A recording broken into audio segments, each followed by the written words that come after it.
Good morning. How you feeling? Do a big, big round of applause, one little energy test. Good, good. Thank you. First of all, just some observations on some of what we just observed. When Evan was doing the demo of the WebGL, he asked, if you wanted to try something new, and he assumed you would say yes. But I kind of like the idea that you were like, no, we're good. You've done enough, Google. We're good. Thank you. The Facebook comments from Lazaro, this brave new world of junk in my feed, of people running and sharing their clothes, fashion, sense or nonsense with it. I'm waiting for the day when Facebook doesn't count the number of users they have, but the number they don't. There's 5 people in the world left without a Facebook account. We're gonna get them. My name is Baratunde. I do stand-up comedy. I work for The Onion, and we're doing actually a session at 1:15 today about how we run Twitter in New York West, I believe, at 1:15, talking about how we do live tweeting of events. So if you're curious about behind the scenes, come crowd into that little room. What I want to do today is tell a different type of story, though. It's very different. It's not about me dominating the internet, by the way. I want to start with a couple of generations ago. This is my great-grandfather, Benjamin Lonesome, born in 1870, born a slave, despite the fact that slavery was technically illegal at the time, moved to D.C. in 1896, worked for the city, and gave birth to 2 daughters, one of whom was my maternal grandmother, Lorraine Martin. Now, when my own mother died in 2005, we found out all sorts of things about our family history, like the story of the great-grandfather, like the story of our grandmother, who was the first black employee inside the U.S. Supreme Court building. Had no idea of that till just a few years ago, and this is her getting a commendation from President Carter. Now, she gave birth to 1 daughter, my mother, the very adorable Arnita Thurston. Clearly, you can see where I get my cheeks from. And she loved being a woman about her neighborhood. She was very involved in Sunday schools, my grandmother. She was not as involved as a parent. And she actually sent my then 8-year-old mother off to boarding school in rural Pennsylvania, this all-black Catholic boarding school. And my mother had some issues with being sent there. In fact, she wrote this letter to her mother from boarding school. Dear Mother, I am having fun, but I do not like it here. I am mad at you. Please send me some cookies and a Sparkle Plenty doll. They can have dolls here. Please send it because I do not have anything to play with. Yours truly, Arnita. It's adorable. It's kind of sad. It's cute. It's sad. Is that child abuse? What's going on here? What's going on here specifically is what's in the lower left corner of that letter, the word over, clearly written in a more professional script, in a different ink. And the back of the letter is even more interesting. If your little girl is dissatisfied, we'd be glad to have her bed for children who are anxious to come. Signed, Sister. This is like 1948 wiretapping of threatening little black girls in rural Pennsylvania who want dolls. That's a security threat. So we have to rip that letter open and add some extra note to it. Now, my mother, came out of the school. She didn't stay there very long, but she, for a while, played the part of the appropriate Negro woman. She wore dresses below the knee. She took photos with baskets in them for no particular reason.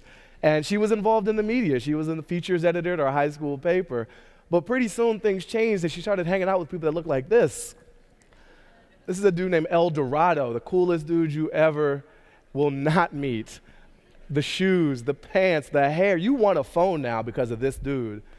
Because the way he holds it is a way you never could, but wish you had a chance to try again. And then she upgraded her community to folks like this. People in the street. She's hanging out with the Eritreans and Nigerians and Black Power activists. This is Malcolm X Park, 16th Street, Washington, D.C., mid-1960s. And right in the middle of the mix, my mother. Because the revolution may not be televised, but it could be photographed. You want to make sure your do-rag looks pretty good while you're mugging the camera. Now, my world comes into play as I'm being raised by my mother in this neighborhood in Washington, D.C. in the 1980s. It's very much like The Wire, this neighborhood. Drug dealing, police brutality, murder, everything The Wire has accept universal critical acclaim and the undying love of white people who saw it. But on top of this influence, my mom was this, pro-black, pan-African, radical hippie type of person. This was one of the first books I ever got as a child. It's called This Is Apartheid, a pictorial introduction. That is not typical for little 8-year-old boys to get when they're growing up. It's got a little heavy reading to welcome you into the world. Like, hey, go play ball. Also, this is apartheid. It's not normal. And then on top of that, I had access. I ended up going to the Sidwell Friends School and Harvard University, and you balance all these things out, and what I have lived is what I want to talk to you about in the way that it's going to be talked about, hopefully, as this project rolls out. It's a book that I've written. It's called How to Be Black. And it's coming out in February. If you don't buy the book, you're racist. That's the marketing. It's really simple. I don't need fancy Facebook pages and like Google WebGL and all this stuff. You're a racist if you don't buy my book. Bestseller by guilt. But this is, for me, about a continuation of things that I've observed and been excited about and been lucky enough to participate in. It's digital storytelling, it's performance and engagement, all on these new platforms which give us new types of voices. And it actually started in this room. At this conference 2 years ago, I did this talk about Twitter hashtags, and there was this exchange that I had shown about me and a comedian friend of mine going back and forth about how black are you? No, how black are you? No, how black are you? And it started with this tweet. I bought a bottle of wine because it had the word Negro in it. And I challenged my friend to how black he was. And he wrote back talking about Thundercats and how Panthro was black and shirtless and like Driver, how black are you? And this became a bit of a meme.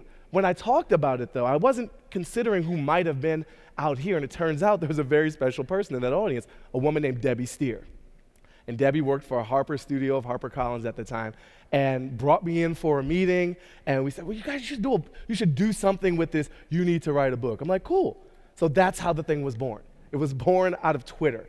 It's not a Twitter book, but it was born out of a conversation started on that very, very open platform.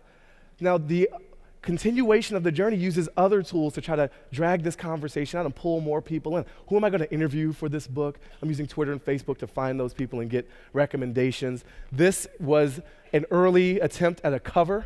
That's not the cover anymore, but we gathered this using Google Forms and getting people. I wanted a diverse set. I wanted this Catholic school kind of feel. So digital helped find that. Friends found this little Catholic school in the Greenpoint, Brooklyn, to get that kind of feel around it.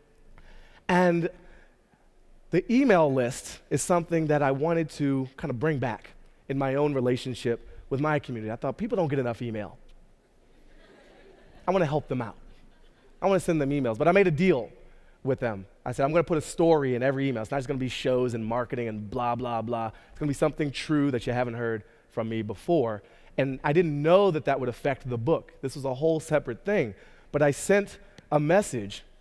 I sent an email about the death of my father, about the murder of my father, which is something I've never really talked about before. And the response back to that was so intense, I couldn't ignore it. In fact, Debbie wrote this in all caps. This needs to go into the book. And that was not the plan. The book was supposed to be jokes, some satire, kind of a light treatment of race and comedy and blackness in America. But these side projects, as I saw them, became the centerpiece of what it was. Then I realized writing a book is really hard. It's more than a big blog post. And I sort of fell apart. New York is summers. It's hard to write a book in New York summers. I was single for the first time in a long time. People look really, really good in the summer in New York, like really distractingly good. Then things fell apart. I had a lot of death in friends and relationships, and the Harper thing got really complicated. And I thought, maybe I don't need to write a book. Maybe I should just write a couple of blog posts. But then came back to it in the spring and got another editor that replaced when Debbie left, and that worked out well. And I ended up going to Georgia, the country, hang out on the Black Sea on a whole nother mission, which is a very black place to write a book called How to Be Black. I recommend it for everybody. And this deadline is looming. This is this past summer. July 15th is when I'm supposed to turn in the manuscript. I'm starting to freak out because I haven't really written the book. I've talked about it. I've tweeted about it. I got a hashtag, which is great. I don't have a book yet. So how do you do that part? Got really disciplined. I called it Let's Get Physical. This was my loop. Isolate myself physically, but also connect the story digitally to keep me motivated and going. This was my routine. This is my program loop. Wake up, bike, eat, write, bike, sleep, repeat for as long as I'm alive until July 15th. And I also got inspired to share the process along the way. I was not trying to crowdsource the book. People say, oh, you're a digital guy, you should let people write the book with you. No, it's still my book. But I wanted to share it along the way, so I posted a chapter onto Facebook just to see what people would say along the way. And I got some really positive responses, which is always nice, but also got some really negative responses. This person here in the red says, this book is clearly not written for black folks. It's too wordy and there's no pictures. So I respond, can someone please translate this for me? I can't understand it without pictures, right? Someone at the bottom of this page says, this book is solely based on ignorance. Martin Luther King Jr. would be ashamed if he read this. Good job on setting us back 50 years, Dick. Right? And they say, like, getting rid of anonymity on the internet will calm the discourse. My favorite part is that he spelled solely extra black. Right? He's helping me, even though he's hating me right then. It's beautiful. But this is where things got actually really interesting. An author friend of mine named Anand Giridharadas, he writes for The Times, he sent this email, and he suggested that I use Join.me, a screen sharing web app, to share my screen while I write the last day of the book and let the world watch. And I wrote him back a very long email explaining why this was a terrible, terrible idea. And right after I sent that, I changed my mind and I tested it out.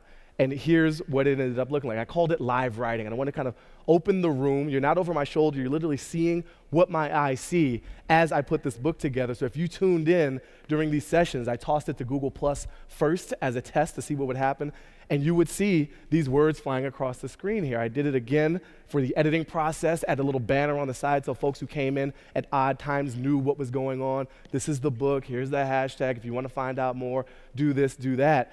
And a lot of things happened that I did not expect in this process. It turned writing into performance, which I'm not fully excited about. I think it's interesting. I think it's a little bit of a problem, but there's a chat room involved when people join here, and I minimized that, but I looked at what people said after, and here's some of the types of comments as people watch you write a book in public. This is really what the internet is all about. Gives me a connection with the author.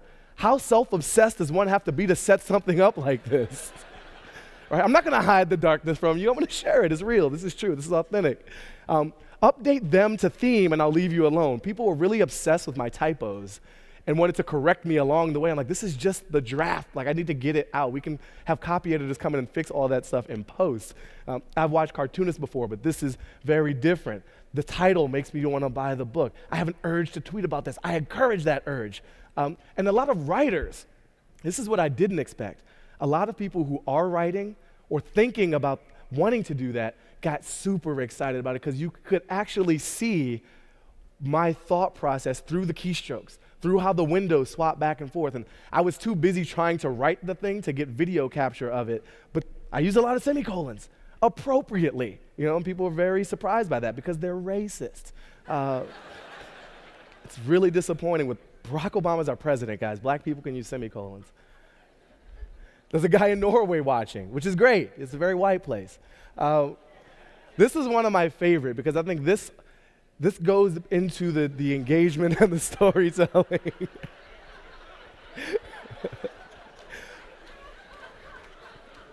For those who can't see, my girlfriend is Chinese, and I'm half Jamaican, half regular black. It's like the pause on regular black. I think our kids might end up Dominican or something, which is the universal kind of mixing of regular black and other things. And this was a really fun one. It's like watching a movie about his journeys in Africa, except it goes at about 1 frame per minute. So I'd been writing this chapter called Going Back to Africa about this trip I took in high school to Senegal. And although I ignored the chat room most of the time, I paid attention a few moments, and someone suggested I change the title to Going Black to Africa, and I did. And I don't know who did it, but if you're out there, thank you, because you improved the book. And I wasn't trying to crowdsource much of it, but that feedback was very, very helpful. And I personally got a kick out of it when you fact-check the time and road trip by looking at Google Maps. And I was trying to reconstruct these memories. How long did it take to drive from DC to Pittsburgh? Couldn't quite remember, but that's a fixed thing. Car technology is not advanced, sadly. So I did a lot of reliving through Google Maps. I put myself back into situations I was to trigger the visual stimulus, not having to travel all over the world again to see these places one more time. Finally, I used Skillshare to teach a class called How to Be Black, which wasn't, you didn't turn black after the class was over, by the way. That would be really irresponsible and scientifically challenging. But it was about this storytelling and this digital engagement and how you can kind of build around it. So what's next is obviously the book is coming out, and I'm not here to hard pitch that, but what I am here to talk about is this process of taking storytelling from my end to the next level. This is something that started as a flippant Twitter moment in conversation, was captured and people got so hooked into it, became a concept for a book, fell apart, and then got resurrected because of the community's response to it. And I decided, through the help of a lot of friends and inspiration, to push that further and keep opening the process.